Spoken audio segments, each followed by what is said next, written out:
Assalamualaikum warahmatullahi wabarakatuh.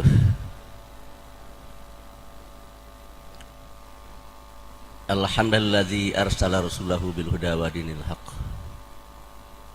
liyudhhirahu 'ala dini kullihi wa kafa billahi syahida. Asyhadu an la ilaha illallah wa asyhadu anna Muhammadan abduhu wa rasuluh. Allahumma shalli ala Muhammad wa sallim wa barik ala kulli sahabati rasul ajmain walhamdulillahi rabbil alamin. Qala Allah ta'ala fil Qur'anil Karim a'udzu minasyaitonir rajim bismillahirrahmanirrahim. Innallaha la yughayyiru ma biqaumin hatta yughayyiru ma bi anfusihim. Shadaqallahul azim. Pak Untung yang saya hormati, di sini ada Untungani, dua orang Pak Untung, yang satu dari wilayah, yang satu dari daerah.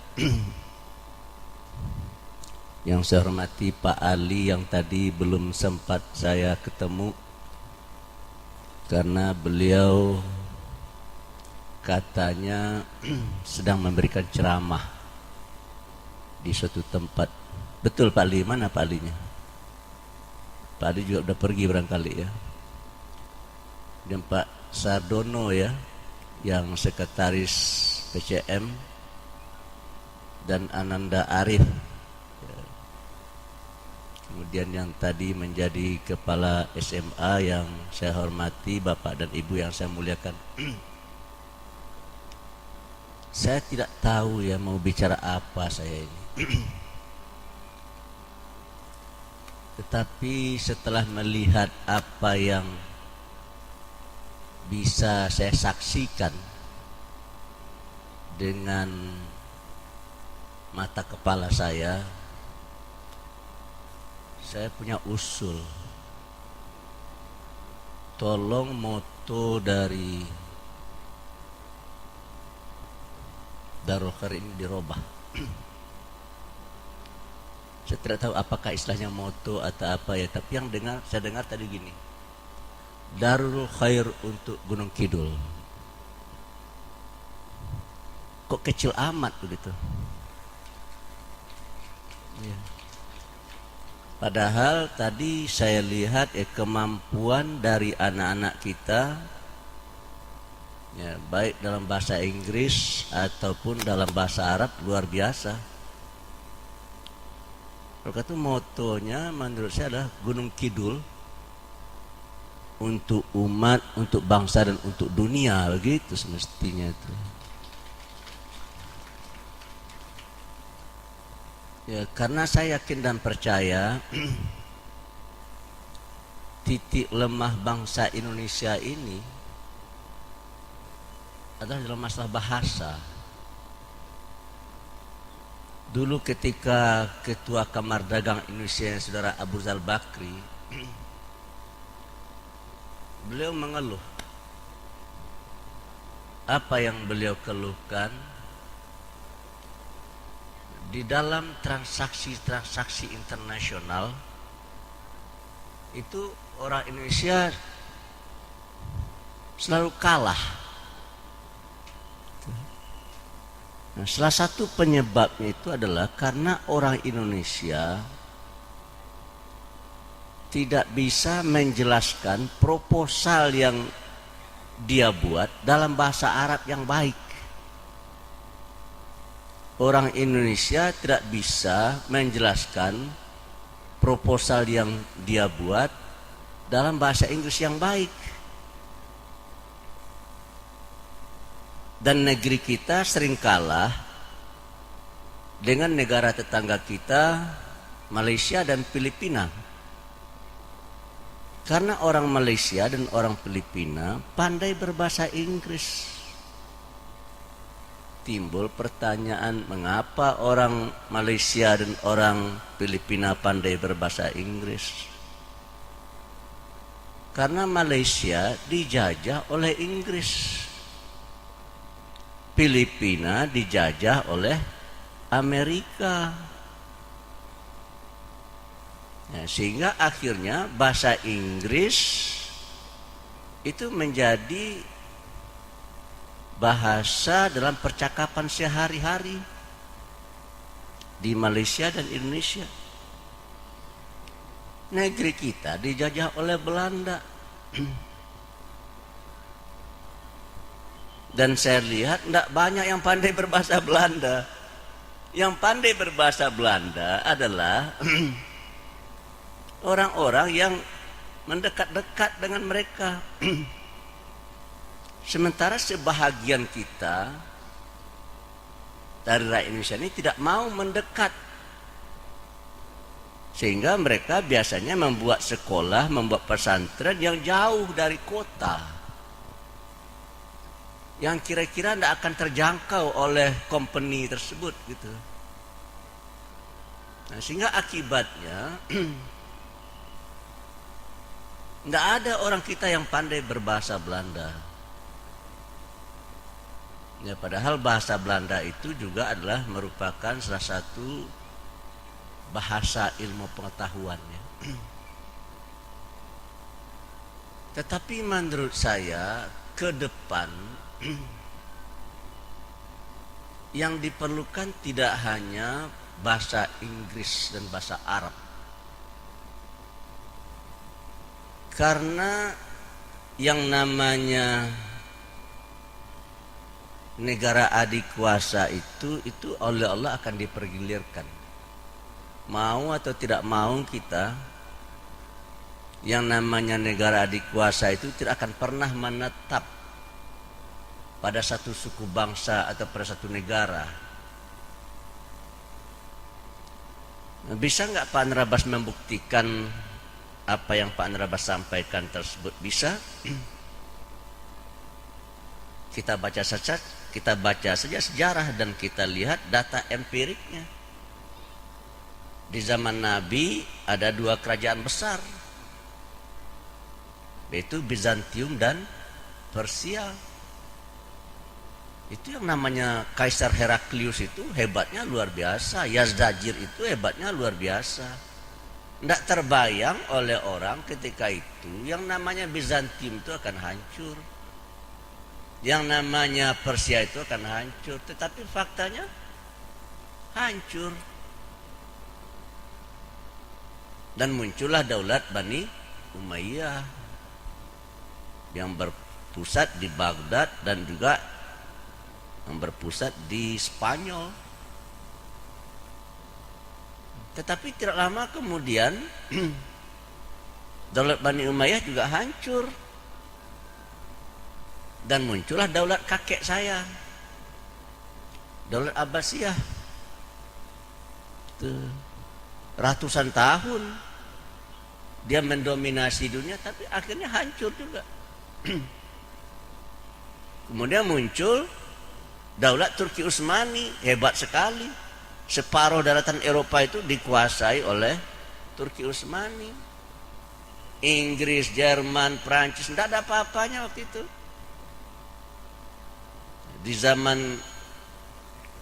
keemasannya daulat Turki Utsmani itu ya daulat Turki Utsmani lah yang mendominasi dunia, dialah negara adik kuasa, tapi ya, akhirnya hancur. Dan muncullah era Eropa, dan Eropa menjajah kemana-mana termasuk ke negeri kita. Tapi Eropa juga mulai meredup dan muncullah adik kuasa baru yang disebut dengan Amerika gitu. Nah, tetapi kalau seandainya hal ini kita amati dan kita cermati dan kita lihat dari perspektif kitab suci kita Al-Quran, ya, di dalam Al-Quran sudah dinyatakan bahwa watilkal ayyamu nudawiluha bainan nas. Yang namanya era itu, adik kuasa itu, kata Tuhan, itu akan saya pergilirkan di antara manusia. Jadi kalau begitu, yang namanya Eropa dan yang namanya Amerika itu akan hancur. Meskipun mereka berusaha untuk mempertahankan kejayaan dan keadikuasaannya, kalau berdasarkan firman Allah, Tidak akan bisa. Oleh karena itu ketika saya pergi ke Washington dan beberapa kota di Amerika, salah seorang teman saya yang warga negara Amerika itu meminta saya untuk melihat keluar dari mobil yang saya tumpangi. Mr. Anwar Abbas, coba Anda lihat keluar, apa yang tampak oleh Anda? Ya, saya melihat keluar. Yang saya lihat itu adalah gedung yang tinggi. Terus yang saya lihat lagi adalah jembatan yang megah. Lalu kata beliau, coba Anda lihat lagi apa yang tampak oleh Anda di balik yang itu. Di balik yang tampak itu apa yang tampak oleh Anda? Ya, tidak tahu saya apa yang tampak oleh saya di balik gedung yang tinggi dan di balik jembatan yang megah itu, tidak tahu saya. Terus saya katakan sama beliau, kalau Anda minta saya untuk melihat apa yang ada di balik gedung-gedung tinggi itu, terus terang saya tidak bisa melihatnya, saya nyerah. Nah, dia bilang begini, itu gedung yang tinggi itu ada umurnya. Jembatan yang megah itu ada umurnya. Dan kalau umurnya sudah tiba, ya, itu gedung itu akan runtuh. Jembatan itu akan runtuh. Timbul pertanyaan, kalau gedung yang tinggi itu runtuh, tentu akan banyak menelan korban. Timbul pertanyaan, apakah mereka mau, ya, korban berjatuhan karena gedungnya runtuh? Ya, nggak mau. Nah, oleh karena itu bagaimana caranya supaya tidak ada korban? Ya, gedungnya diruntuhkan. Sebelum dia runtuh, ya gedungnya diruntuhkan. Nah, kalau gedungnya diruntuhkan, kata teman saya ini, kami akan membangun kembali gedung yang tinggi itu dan jembatan megah itu akan kami bangun kembali. Tetapi ketika kami akan membangun kembali, kami tidak lagi mampu membuatnya. Saya tanya, kenapa? Negara Anda kan kaya. Dia bilang begini, karena negara kami sekarang ini hutangnya luar biasa besarnya. Dan kami tidak akan mampu membayarnya. Nah, kalau itu yang terjadi, maka berarti era keadikuasaan akan beralih. Timbul pertanyaan, dia akan beralih ke negara mana? Tahun 1992 ada pertemuan para pakar di Rio de Janeiro, Brazil. Dari Indonesia yang diundang adalah Profesor Dr. Emil Salim. Itu seorang cendekiawan, seorang ilmuwan, seorang guru besar dari Indonesia yang pernah menjadi menteri berkali-kali di zaman Soeharto. Beliau yang diundang. Karena persyaratan untuk hadir itu sangat ketat. Apa kesimpulannya? Kesimpulan dari para pakar itu, pertemuan para pakar itu, kesimpulannya adalah bahwa Indonesia akan menjadi salah satu negara adikuasa di dunia 200 tahun yang akan datang. Ya, berarti kita tidak akan hidup lagi kan ya. Pak Arif meskipun masih muda tidak akan hidup, anaknya juga tidak akan menyaksikan. Lalu Pak Emil Salim menemui Bapak Profesor Dr. B.J. Habibie, satu dari orang yang terjenius di dunia. Pak Emil Salim menyatakan kepada Pak Habibie, Pak Habibie, saya baru pulang dari Brazil. Para pakar menyimpulkan bahwa kita akan bisa menjadi negara adikuasa di dunia. Cuma lama sekali. Kapan itu Pak Emil? Dalam prediksi mereka 200 tahun yang akan datang. Apa nggak bisa dipercepat? Nah, Pak Habibie itu meminta waktu ya. Cerita ini ada kalau tidak di Suara Pembaruan, di Suara Sinar Harapan. Lalu Pak Habibie meminta waktu.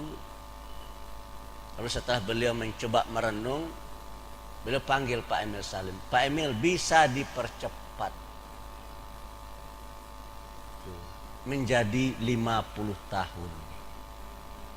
Jadi kalau 50 tahun dari tahun 1992 berarti 2042. Beberapa tahun yang lalu ada sebuah lembaga riset yang sangat terkenal di dunia, namanya PricewaterhouseCoopers.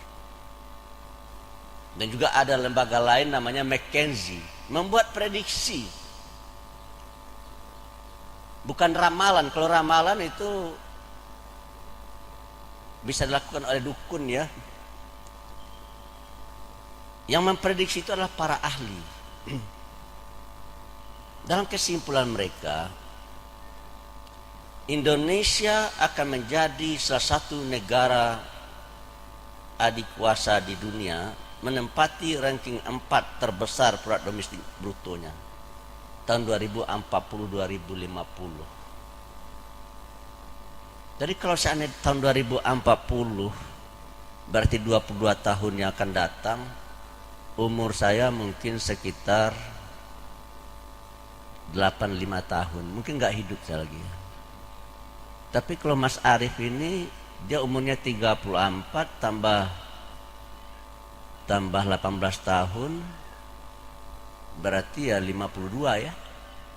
Jadi insya Allah masih melihat dan menyaksikan.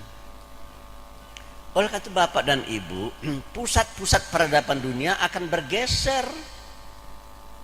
Kalau hari ini orang piknik ke London, piknik ke Paris, piknik ke Roma, pergi ke Washington, pergi ke New York. Kalau nonton bola, mereka menonton Manchester United lawan Liverpool. Tahun 2040 Manchester United tidak akan mampu lagi membayar orang sekaliber Ronaldo, tidak akan mampu karena negaranya sudah jatuh. Jadi yang akan disaksikan oleh dunia tahun 2040-2050 adalah ngelipar United.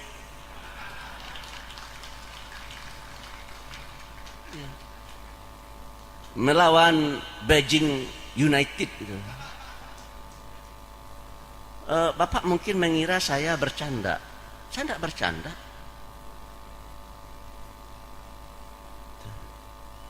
Bapak kalau pergi ke Jakarta, coba naik mobil ya, dari Kampung Melayu ke Tanah Abang, tapi naik flyover. Naik flyover. Jangan lewat bawah, naik flyover. Kesimpulan saya satu. Tidak ada bedanya Jakarta itu dengan New York. Tuh. Jadi negeri kita ini Bapak dan Ibu, Bapak suka atau tidak suka, negeri ini akan menjadi negeri maju. Ngelipar hari ini boleh kayak begini, tapi 20 tahun yang akan datang yakin saya tidak kayak gini. Saya tahun 73-75 sering ke Jogja. Apa itu Jogja itu menurut saya kota terkebelakang. Tapi hari ini Jogja itu majunya luar biasa.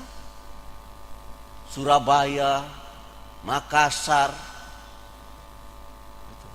Sehingga ketika saya membuat puisi, jika seandainya saya jadi presiden, maka saya akan tetap menjadikan Jakarta sebagai ibu kota negara. Dan jika rakyat saya meminta saya untuk memindahkannya, maka saya akan pindahkan ke Surabaya, kota santri dan kota pahlawan. Dan jika masyarakat meminta saya untuk mencari alternatif, maka saya akan menjadikan 2 kota sebagai kota alternatif. Yang pertama Bandung Lautan Api. Yang kedua Yogyakarta, kota pendidikan. Gitu. Karena sepanjang pengetahuan saya, maju dan tidak majunya suatu bangsa, suatu negara, itu bukan ditentukan oleh sumber daya alamnya. Dulu teorinya memang seperti itu. Suatu negara akan maju, suatu bangsa akan maju kalau negara dan bangsa itu punya sumber daya alam melimpah.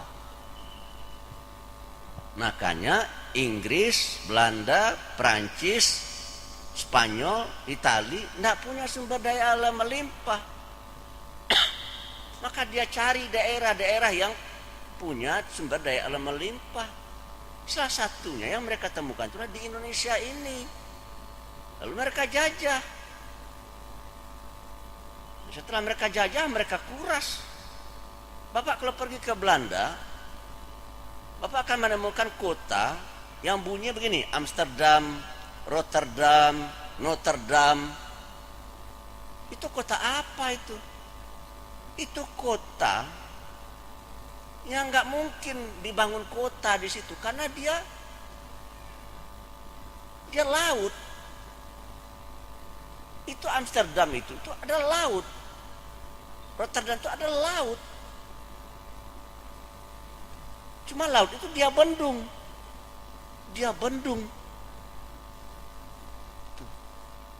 Dan biaya untuk membendungnya besar sekali. Dari mana duitnya Pak Nerabas? Ya dari keuntungan dia membisniskan rempah-rempah dan sumber daya alam yang dia kuras dari negeri kita. Itulah sebabnya teori yang menyatakan bahwasanya suatu negara akan maju kalau dia kaya dengan sumber daya alam, teori itu telah mendorong bagi terjadinya imperialisme. Sehingga negeri kita dijajah, Malaysia dijajah, Filipina dijajah, Afrika dijajah, India dijajah. Nah, tapi muncul orang yang bernama Adam Smith. Kata Adam Smith, suatu negara itu akan maju atau tidak maju, itu bukan ditentukan oleh apakah dia punya sumber daya alam melimpah atau tidak. Kata Adam Smith, bukan itu yang menentukan. Tapi yang menentukan suatu negara itu maju atau tidak maju adalah apakah negara itu punya sumber daya manusia potensial. Itulah sebabnya Pak Habibie menyatakan kita akan bisa percepat Pak Emil dari 200 tahun menjadi 50 tahun. Tapi dengan syarat. Apa syaratnya Pak Habibie? Kata Pak Emil, kita harus punya sumber daya manusia potensial minimal jumlahnya 1% dari jumlah penduduk. Waktu itu penduduk kita 180 juta. Berarti kita harus punya 1,8 juta. Dan hari ini penduduk kita 272 juta. Berarti kita punya 2,7 juta. Kenapa Pak Habibie berkesimpulan seperti itu? Karena dia mempelajari. Kenapa Amerika maju? Kenapa Jepang maju? Kenapa Singapura maju? Kenapa Malaysia maju? Ya karena Amerika punya sumber daya manusia potensial 11% dari jumlah penduduk. Jepang punya 10% dari jumlah penduduk. Singapura punya 7% dari jumlah penduduk. Malaysia punya 5% dari jumlah penduduk. Thailand punya 3%. Kita waktu itu masih 0,9 sekian persen. Tetapi hari ini sumber daya manusia potensial kita sudah hampir 4%. Jadi menurut saya akan sulit sekali untuk membendung negeri ini menjadi negara maju. Saya tidak tahu nih, saya mau ditegur apa enggak nih? Waktu sudah berakhir deh. Belum berakhir ya. Jadi negeri ini Bapak dan Ibu akan menjadi negeri yang maju. Cuma bisa nggak itu terwujud Pak Andrabas? Nah itu sayang Pak Bupati sudah pergi. Kalau Pak Bupati belum pergi saya jelaskan.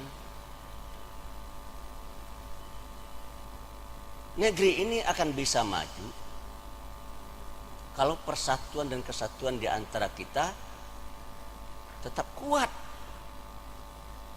Tetapi yang menjadi pertanyaan bagi kita sekarang adalah, apakah persatuan dan kesatuan di negeri ini semakin menguat apa semakin melemah?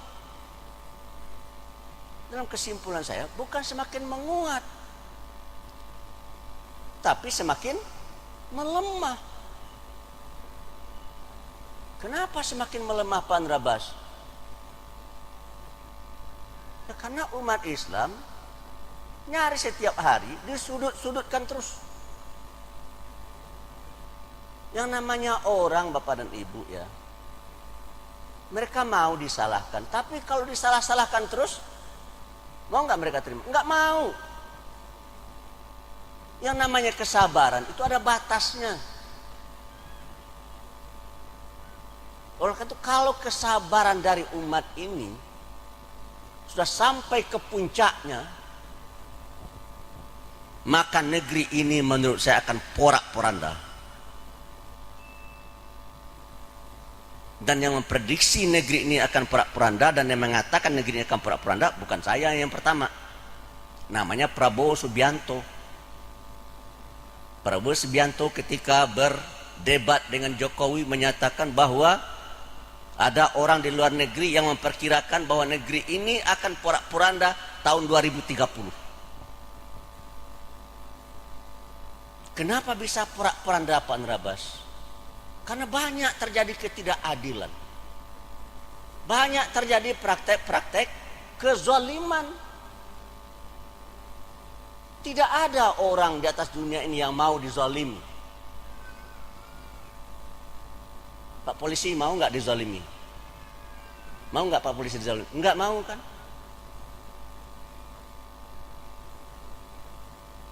Makanya saya terus terang ya, saya sering mengurut dada. Kenapa Pak Andrabas mengurut dada? Saya sedih. Karena banyak sekali rakyat di negeri ini yang dizolimi. Ada nggak contohnya Pak Andrabas? Segudang contohnya bagi saya. Beberapa hari yang lalu datang ke kantor saya seorang wakil menteri, mantan wakil menteri, membawa wakil-wakil rakyat dari daerah tertentu, tidak usah saya sebut namanya. Ngapain dia ketemu saya? Dia menyampaikan keluhan apa yang dialami oleh rakyat di daerah dia. Dia punya tanah bersertifikat 30 hektar. Tanah, kalau punya tanah bersertifikat, sertifikat itu kan tanda bukti pemilikan. Disikat oleh si konglomerat itu. Ditraktor, di bulldozer. Dijadikan bagian dari kebun sawit dari sang pengusaha. Ada lagi yang punya SKT. SKT itu surat keterangan tanah 50 hektar disikat.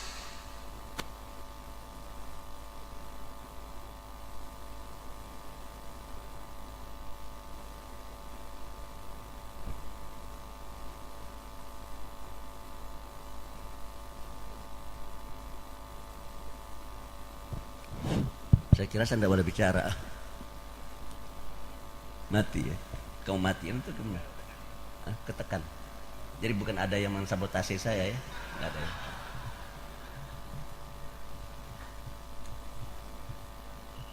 Jadi yang membuat saya sedih, ketika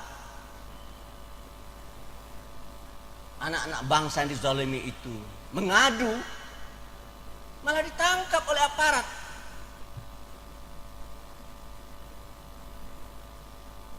Tidak usah saya sebutlah pakaiannya seperti apa gitu ya, supaya tidak tersinggung gitu ya.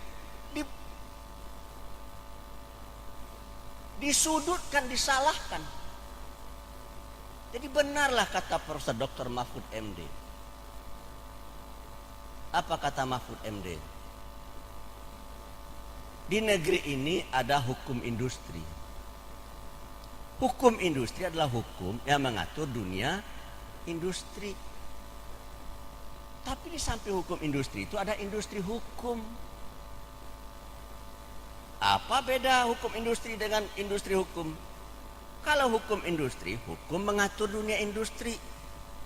Tapi kalau di industri hukum, orang mencari duit dengan melakukan kong kaling kong dan memperalat hukum. Hukum di negeri ini bisa nggak dibeli? Bisa dibeli. Diceritakan, itu bisa di YouTube, terbuka kok. Apa kata Mahfud MD? Ada orang-orang tertentu yang mendatangi Pak Jaya Suprana. Pak Jaya Suprana ditanya, Pak Jaya mau nggak punya tanah, memiliki tanah yang ada di depan rumah Pak Jaya ini, di seberang jalan itu, mau nggak? Mau dong saya.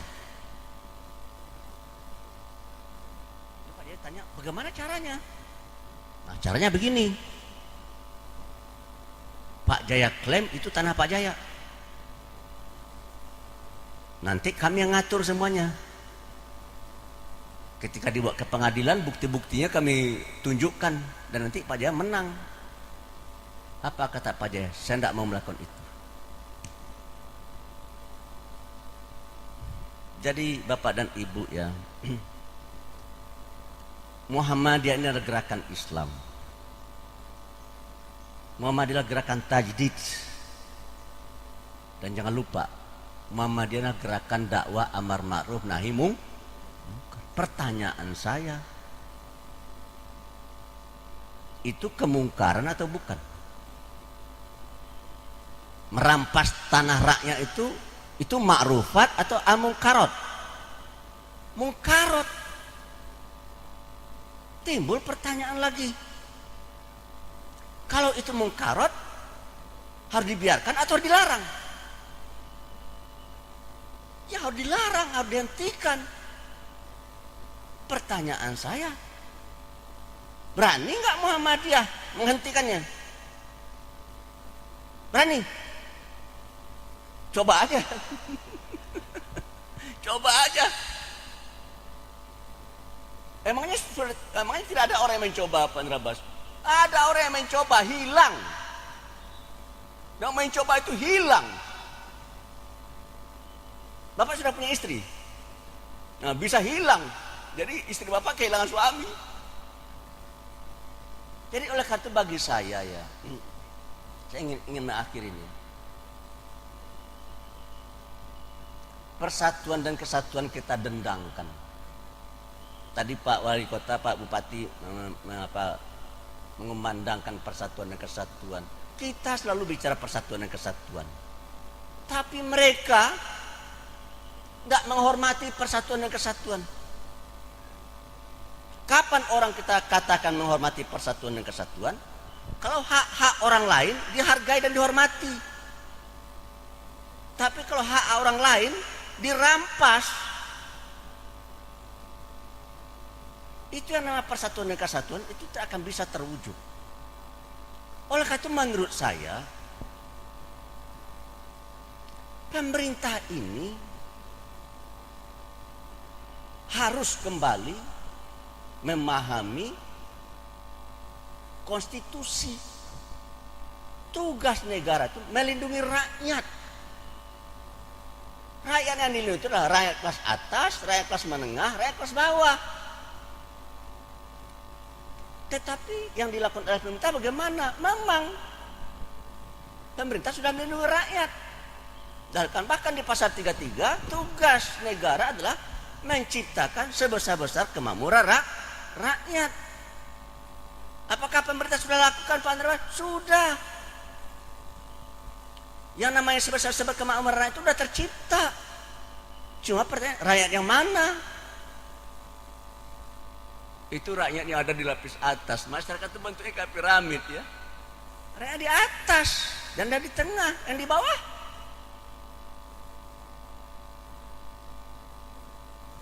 Maaf, pemerintah tidak serius memikirkan nasib rakyat di bawah. Pak Narabas bisa buktikan enggak? Bisa. Masih boleh ngomong nggak nih? Masih boleh ngomong nggak? Dunia usaha itu bentuknya kayak piramid. Usaha besar, usaha menengah, usaha kecil, usaha mikro, usaha ultramikro. Usaha besar itu berapa jumlahnya Pak Narabas? 0,01%. Dunia industri itu atau dunia usaha itu dibagi dua saja. Usaha besar dan UMKM. UMKM berapa besarnya Pak Narabas? 99,99%. Sekarang kita rinci lagi. Usaha besar 0,01%, UMKM jumlahnya 99,99%. Yang 99,9% itu dari apa? Usaha menengah, usaha kecil, usaha mikro, ultramikro. Berapa besarnya usaha mikro, usaha menengah? Usaha menengah itu besarnya 0,09%. Pelakunya jumlahnya hanya sekitar 60.000. Usaha kecil berapa jumlahnya? 1,22%. Berapa jumlah pelakunya? Sekitar 700.000. Berapa jumlah usaha mikro dan ultramikro? Jumlahnya adalah 98,68% dengan jumlah pelaku 63,3 juta. Timbul pertanyaan, mereka ingin berubah nasibnya? Iya. Caranya bagaimana? Ya mencari uang dengan uang. Sulit mencari uang tidak dengan uang. Mencari uang dengan uang. Uang ada di mana? Uang ada di bank. Berapa jumlah uang ada di bank? Sekitar 8.000 triliun. Yang 8.000 triliun itu jatuh ke siapa? Jatuh ke usaha besar yang jumlah pelakunya 5.500. Jatuh ke usaha menengah yang jumlah pelakunya adalah sekitar 60.000. Jatuh ke usaha kecil yang jumlahnya sekitar 700.000. Terus yang jumlahnya 63,3 juta, yang besarnya adalah 98,64%, siapa yang mikirin? Enggak ada yang mikirin.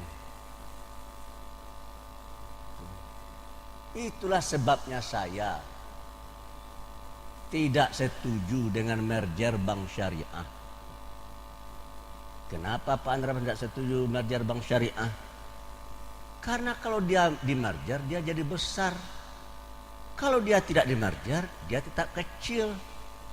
Kalau dia kecil, bisa nggak dia membayar yang besar? Nggak bisa. Tapi kalau dia besar, bisa nggak dia membayar yang besar? Ya bisa. Oleh karena itu merger bank syariah itu menurut saya adalah hanya akan menguntungkan usaha besar. Jadi yang besar semakin besar, yang kecil terseok-seok. Bapak tahu karena COVID, menurut Kementerian Koperasi, usaha mikro dan ultramikro itu 88% sudah nggak punya uang lagi. 66% dari mereka, dari yang 88% itu berusaha untuk mempertahankan hidupnya dengan cara berutang. Kepada siapa dia berutang? Dia berutang kepada keluarganya. Bapaknya, ibunya, kakaknya, adiknya, omnya, tantenya. Kalau nggak dapat, dia berutang kepada temannya, kepada tetangganya. Kalau nggak dapat, dia berutang kepada koperasi, strip bank. Itu hanya sekitar 16%. Dan kalau nggak dapat juga kepada siapa? Kepada rentenir. Bapak tahu, kalau berutang kepada rentenir, di kampung saya, ketika saya pulang kampung, ada seorang bapak tua datang dari Bukit Tinggi ke kota Payakumbuh, kota kelahiran saya, untuk menemui saya, mengeluh. Buya, bantu kami Buya. Apa yang bisa saya bantu Bapak? Di sini ada Bank 46. Saya kira Bank BNI, Bank 46. Apa itu maksudnya? Yaitu dipinjam 4, dibayar 6. dalam jangka waktu 10 minggu. Jadi 10 minggu bunganya berapa itu? 50%. 1 tahun berapa minggu? 50 minggu. Jadi berapa bunga 1 tahun? 5 kali 50%, 250%. Pertanyaan saya, zalim itu apa tidak? Zalim. Dan kalau ada praktek-praktek kezaliman di tengah masyarakat, siapa yang wajib pertama untuk turun? Berdasarkan konstitusi. Berdasarkan konstitusi, yang wajib turun untuk pertama sekali adalah negara atau pemerintah. Nah, oleh karena itu saya ingin mengakhiri lah ya.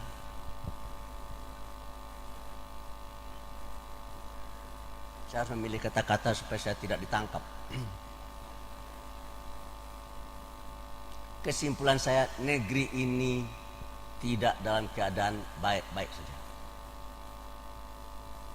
Apakah Pak Anwar Abbas sudah sangat pesimistik? Jika rejim ini ditambah priorisasinya, saya memang sangat pesimistik. Tapi naga-naganya rejim ini tidak akan ditambah priorisasinya ya. Kita akan pemilu tahun 2024. Oleh karena itu bagi saya yang terpikir, siapa yang akan menjadi presiden tahun 2024? Kalau mentaliti anak-anak bangsa ini masih seperti yang ada hari ini, maka yang akan menjadi pemimpin di negeri ini adalah antek-antek kapitalis. Yang akan menjadi presiden dan wakil presiden di negeri ini adalah antek-antek kapitalis. Timbul pertanyaan, mau nggak Pak Anwar Abbas negeri ini dipimpin oleh antek-antek kapitalis? Ya nggak mau dong saya. Nah, oleh karena itu bagi saya yang menjadi pertanyaan, ada nggak solusinya Pak Anwar Abbas? Ada. Bagaimana solusinya? Itu ayat yang saya baca tadi. Wa'tasimu bihablillah jami'a wala tafarraqu. Berpegang teguhlah kamu kepada tali Allah, jangan berpecah belah. Ayo kita bersatu. Umat Islam di negeri ini 86,8%. Kok 86,8% bersatu untuk memilih pemimpin yang kita inginkan dan kita minta sama dia hitam atas putih? Ya dia yang menang. Tetapi mungkin tidak itu terjadi Pak Anwar Abbas? Rasanya masih jauh panggang dari api. Kenapa masih jauh panggang dari api? Karena Pak Anwar Abbas, karena hubud dunia kita masih sangat tinggi. Oleh karena itu di bagian akhir ya, ada kata-kata orang, bukan kata-kata orang ya, ada kata yang saya dengar langsung dari orang kedua di dalam hierarki kepemimpinan di Iran. Orang pertamanya adalah Ayatollah Ali Khamenei, yang kedua beliau. Beliau ini bilang begini, umat Islam akan kembali memimpin dunia, tetapi umat Islam yang akan kembali memimpin dunia itu bukan umat Islam dari Timur Tengah, bukan umat Islam dari Turki, bukan umat Islam dari Iran. Saya kaget juga, dari mana ini? Lalu dia bilang begini, umat Islam yang akan kembali memimpin dunia itu adalah umat Islam dari Indonesia. Tepuk tanganlah sedikit.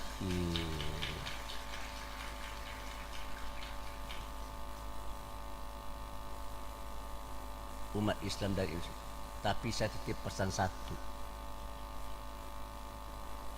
Dia hanya titip pesan satu, tidak dua, tidak tiga, satu aja titip pesannya. Saya titip pesan satu. Tolong ukhuwah Islamiyah antara NU dengan Muhammadiyah dijaga.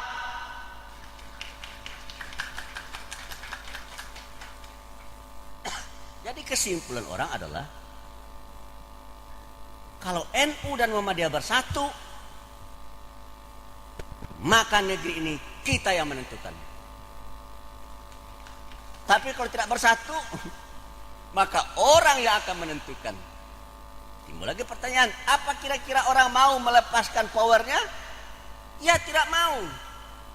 Oleh karena itu apa yang akan mereka lakukan? Yang akan mereka lakukan adalah bagaimana caranya supaya hubungan NU dengan Muhammadiyah tidak baik, tidak rukun. Tapi ini pula lah yang kita tidak sadari hari ini. Nah, itulah saja yang perlu saya sampaikan karena hujan mungkin sudah akan turun ya. Dari kesimpulan saya, sadaqallahul azim. Maha benarlah Allah dengan semua firman-Nya. Dan kalaulah seandainya firman-firman Allah ini kita pahami, kita artikan ya, lalu kita implementasikan secara baik, maka hidup kita ini akan berubah. Dan negeri kita ini menurut saya bisa kita akselerasi, akan menjadi salah satu negara adik kuasa di dunia. Tapi menurut saya ada kelemahan dari sikap dan pandangan Ayatullah tersebut. Menurut saya yang menjadi penentu di suatu negeri itu bukan orang yang majoriti, tapi adalah orang yang menguasai sumber daya material di negara tersebut. Itu orang-orang yang super kaya. Siapa yang menjadi penentu di Amerika, Pak Nerabas? Yahudi. Siapa yang menjadi penentu di negeri ini? Ya, yang menguasai sumber daya material di negara ini. Siapa? Nggak ada wajahnya di sini. Yaitu saudara kita dari etnis Cina. Oleh karena itu ada kata-kata orang arif, bukan hadis ini. Kata orang arif itu bilang ini, utlubul ilma walau bisin. Tuntutlah ilmu meskipun ke negeri Cina. Ini sias mana dia tadi? Ini nuntut ilmu ke Cina kan? Dan salah satu hal yang harus kita pelajari juga adalah mengetahui bahasanya. Saya juga merenung-renung saya. Kalau orang Palestina pandai bahasa Arab, pandai bahasa Inggris, tapi tidak bisa bahasa Ibrani. Tapi kalau orang Israel bisa bahasa Ibrani, bisa bahasa Inggris, bisa bahasa Arab. Tahu enggak kenapa orang Israel itu mengajari anak-anaknya dalam bahasa Arab? Supaya kalau orang Arab ngomong dia tahu. Sementara orang Palestina, kalau orang Israel yang ngomong dia nggak tahu. Nah, oleh karena itu bagi saya, supaya negeri kita ini menjadi negeri yang maju, Darul Khair ini kalau bisa ya, karena adik kuasa akan berganti dalam prediksi PricewaterhouseCoopers, negara adik kuasa ranking 1 adalah Cina, 2 Amerika, 3 India, 4 Indonesia. Oleh karena itu bagi saya terpikir ya, kita harus belajar bahasa Cina. Cuma timbul pertanyaan, ada nggak dosennya? Ada itu. Dan kalau nggak salah ada beberapa puluh orang ya, mungkin ratusan orang yang sekarang belajar di Cina. Begitu mereka selesai, kita minta mereka mengajarkan bahasa Cina kepada kita. Nah, biasanya sepanjang pengetahuan saya ini pedagang juga ya. Saya kalau berbelanja kepada orang Cina pakai bahasa Cina lebih murah daripada pakai bahasa Indonesia. Demikian, terima kasih. Wassalamualaikum warahmatullahi wabarakatuh.